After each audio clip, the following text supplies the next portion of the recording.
Et en 2019, je me suis dit, il faut qu'on arrête de s'autosatisfaire parce que si la RSE avait été si imprégnante, si efficace que cela, le monde ne s'est pas détérioré comme il s'est détérioré.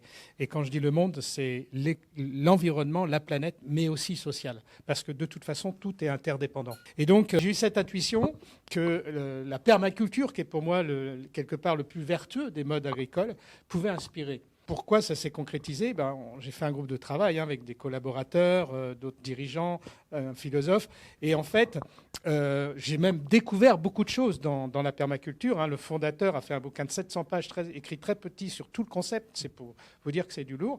Et c'est vrai que j'ai découvert que les bases étaient 3 principes éthiques, qu'il y avait 12 principes de conception sur le comment faire, qu'il y avait des concepts comme la régénération, comme l'agencement des écosystèmes, tout un tas de choses où je me suis dit, mais ça, si j'arrive à transposer ça dans l'entreprise, ça peut quoi faire? Ça peut créer un nouveau modèle de développement d'entreprise. Parce que je crois, et je continue de croire que l'entreprise est la mieux placée pour essayer d'enrayer le monde tel qu'il se décrit aujourd'hui.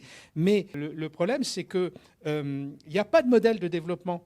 Si, il y en a un, c'est le modèle unique qui est que financier et qui favorise des croissances systématiques qu'on ne sait plus faire donc par croissance externe, etc.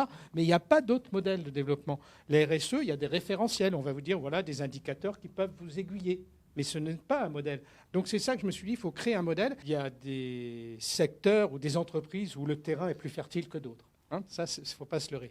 Mais la clé, c'est la posture de ou des actionnaires. Si les actionnaires ne sont pas convaincus de cette vision-là, je ne dis surtout, ne faites rien, vous allez décevoir tout le monde. C'est la posture de l'actionnaire qui va décider finalement de l'intérêt de mettre en œuvre un tel modèle, parce qu'il y a évidemment une autre vision des choses, une autre vision du rôle de l'entreprise dans le monde, une autre façon de gouverner l'entreprise, de la manager, de l'organiser, évidemment très collaborative. Enfin, ça remet en cause beaucoup de choses. Et il faut y croire, c'est-à-dire qu'il faut croire qu'un modèle comme ça va aussi engendrer une meilleure performance. Mais plus on sera nombreux à démontrer que c'est performant, plus on va convaincre les actionnaires.